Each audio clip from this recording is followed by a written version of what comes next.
अस्सलामु अलैकुम रहमतुल्लाहि व बरकातहू। अल्लाह पर यकीन रखने वाले एक हकीम साहब का किस्सा। एक हकीम साहब हुआ करते थे जो बहुत ही नेक दिल और दीनदार थे, जिनका दवाखाना एक पुरानी इमारत में था। हकीम साहब रोज अपने दवाखाने जाने से पहले अपनी बीवी से कहते कि जिस चीज़ की ज़रूरत तुमको आज है वो तुम एक कागज़ पर लिखकर दे दो। तो उनकी बीवी लिखकर दे देती। हकीम साहब अपनी दुकान पर जाकर सबसे पहले उस पर्चे को खोलते हैं और बीवी ने जो कुछ लिखा होता वो उनका हिसाब लगाते और उसका टोटल करते। फिर अल्लाह से दुआ करते कि या खुदा, मैं तेरे हुक्म के ताबे हूँ, मैं तेरी इबादत छोड़कर यहाँ दुनियादारी के चक्कर में आ बैठा हूँ। जैसे ही तू मेरी आज की ज़रूरत को पूरी कर देगा मैं उसी वक्त यहाँ से उठ जाऊँगा। और फिर हकीम साहब अपने काम पे लग जाते हैं। कभी तो सुबह के 9 बजे या कभी 10 बजे हकीम साहब अपने मरीजों से फारिग होकर अपने घर चले जाते हैं। एक दिन हकीम साहब ने अपनी दुकान खोली और रकम का हिसाब लगाने के लिए पर्ची खोली तो वो पर्ची को देखते ही दंग रह गए। एक लम्हे के लिए तो उनका दिमाग घूम गया और उनको अपनी आंखों पर विश्वास नहीं हो रहा था, लेकिन जल्द ही उन्होंने अपने आप पर काबू पा लिया। उस पर्चे पर आटे दाल के अलावा उनकी बीवी ने लिखा हुआ था कि बेटी के दहेज का सामान। हकीम साहब कुछ देर सोचते रहे, फिर सब चीज़ों की कीमत लिखने के बाद दहेज के सामान के सामने लिख दिया कि ये खुदा का काम है और खुदा ही जाने। फिर वो अपने काम में लग गए। 1-2 मरीज आए थे जिनको हकीम साहब ने दवा दे दिया। उसी वक्त उनकी दुकान के सामने एक बड़ी सी कार आकर रुकी, लेकिन कार के आने या कार के अंदर कौन है उनको हकीम साहब ने कोई तवज्जो नहीं दी, क्योंकि कई कार वाले भी हकीम साहब के पास अपना इलाज करवाने आते रहते थे।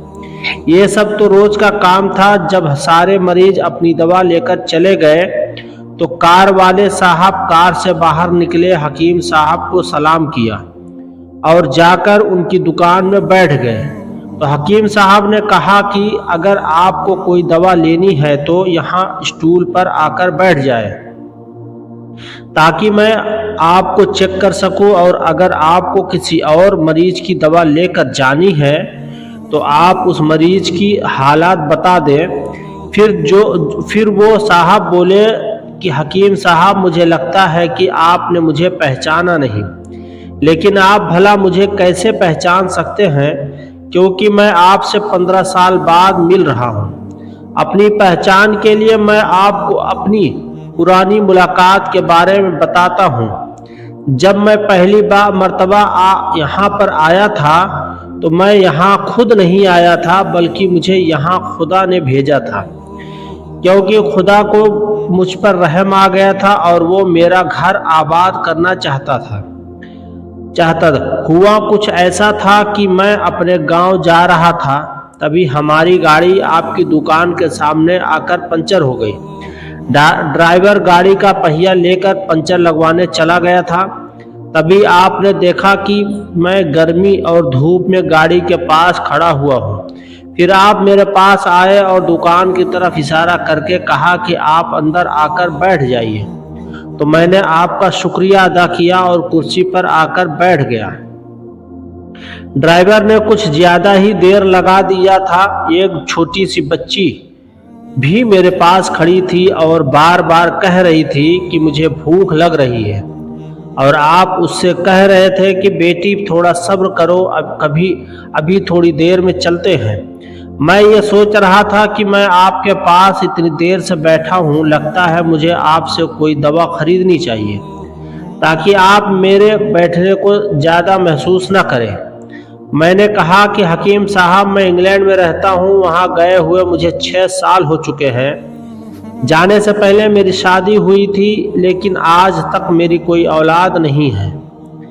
मैंने हर जगह इलाज करवाया, लेकिन अब सिर्फ मायूसी है। आपने कहा कि मेरे भाई तौबा इस्तग़फ़ार पढ़ो और अपने रब से मायूस ना हो। याद रखो उसके खजाने में किसी चीज़ की कमी नहीं है। चाहे औलाद, माल, गम, खुशी, ज़िंदगी और मौत सब उसी की हाथ में है। किसी डॉक्टर के हाथ में शिफा नहीं होती और ना किसी दवा में शिफा होती है। अगर शिफा मिलती है तो वो खुदा के हुक्म से मिलती है। औलाद देनी है तो वही देने वाला है। मुझे याद है कि आप बातें भी कर रहे थे और साथ पूड़ियाँ भी बनाते जा रहे थे। सारी दवाएं आपने 2 हिस्सों में करके उन्हें अलग अलग लिफाफों में रख दी। फिर आपने मुझसे पूछा कि आपका नाम क्या है। मैंने कहा मेरा नाम अफजल है। आपने एक लिफाफे पर अफजल लिखा और दूसरे लिफाफे पर बेगम अफजल लिखा। फिर दोनों लिफाफे एक थैले में डालकर दवा खाने का तरीका बताया। मैंने बेदिली से दवाई ले ली क्योंकि मैं तो सिर्फ आपको कुछ रकम देना चाहता था। लेकिन जब दवा लेने के बाद मैंने पूछा कि कितने पैसे देने हैं तो आपने कहा कि बस ठीक है। तो मुझे कुछ समझ में नहीं आया तो मैंने दोबारा पूछा तो आपने कहा कि आज का खाता बंद हो गया। तो मैंने कहा कि मुझे आपकी बात समझ में नहीं आई। वहीं पर एक शख्स और मौजूद था तो उसने मुझे बताया कि खाता बंद होने का मतलब है कि हकीम साहब ने आज के घरेलू खर्चे के लिए जितनी रकम खुदा से मांगी थी वो खुदा ने उन्हें दे दी है। ज़्यादा रकम वो नहीं ले सकते।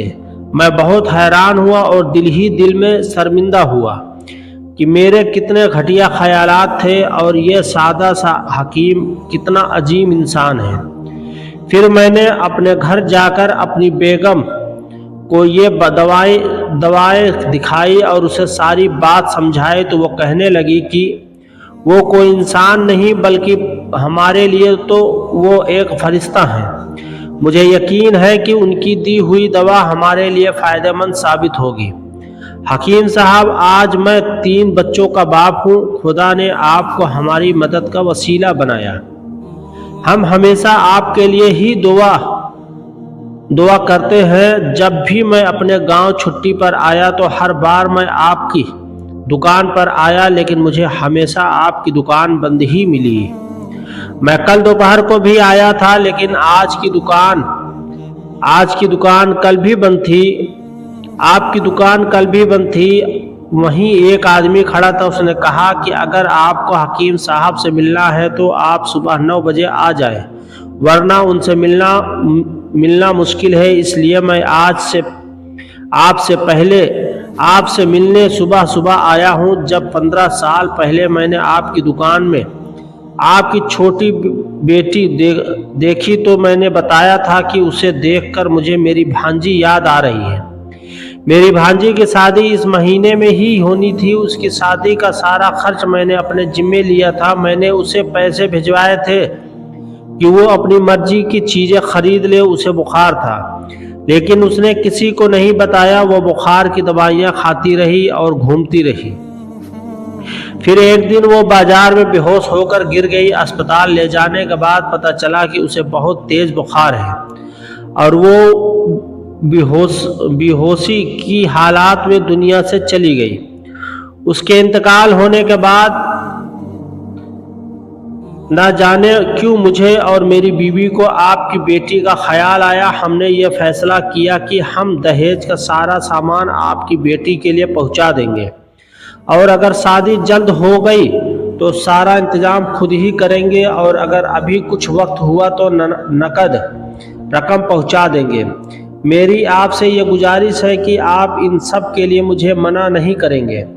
ये सुनकर हकीम साहब हैरान और परेशान थे और फिर बोले, अफजल साहब, आप तो कुछ कह रहे हैं, जो कुछ कह रहे हैं मुझे तो यकीन नहीं हो रहा है। मैंने आज सुबह बीवी के हाथ से लिखी हुई पर्ची देखी तो घर के खाने पीने के सामान के साथ बेटी के दहेज का सामान लाने को लिखा हुआ था। और आप खुद देख लें कि पर्ची पर क्या लिखा हुआ है। ये कहकर हकीम साहब ने पर्ची अफजल साहब को थमा दी। अफजल साहब ने जब पर्ची देखी तो वो देखकर हैरान हो गए। उस पर लिखा था कि ये खुदा का काम है, खुदा ही जाने। हकीम साहब ने कहा कि अफजल साहब, यकीन मानिए जो भी मेरी बीवी ने पर्ची में लिखी हो, आज तक ऐसा नहीं हुआ कि उन सब चीज़ों को लाने का बंदोबस्त नहीं हुआ हो। आपकी भांजी की वफ़ात का मुझे बहुत अफसोस है, लेकिन मैं उस पाक रब की कुदरत पर यह हैरान हूँ कि जो हमें क्या क्या मौजज़े दिखाता है। इस तरह हकीम साहब की बेटी के दहेज के सामान इंतजाम होता है और बड़े धूमधाम से उनकी बेटी की शादी हो जाती है। दोस्तों ये कहानी तो यहीं पर ख़त्म हो जाती है, मगर इसमें हमारे लिए सबक ये है कि अल्लाह ही पर यह भरोसा करना चाहिए और अल्लाह से कभी नाउम्मीद नहीं होना चाहिए, क्योंकि अल्लाह फरमाता है कि मायूसी गुनाह है, तुम मुझ पर यकीन करके तो देखो। शुक्रिया।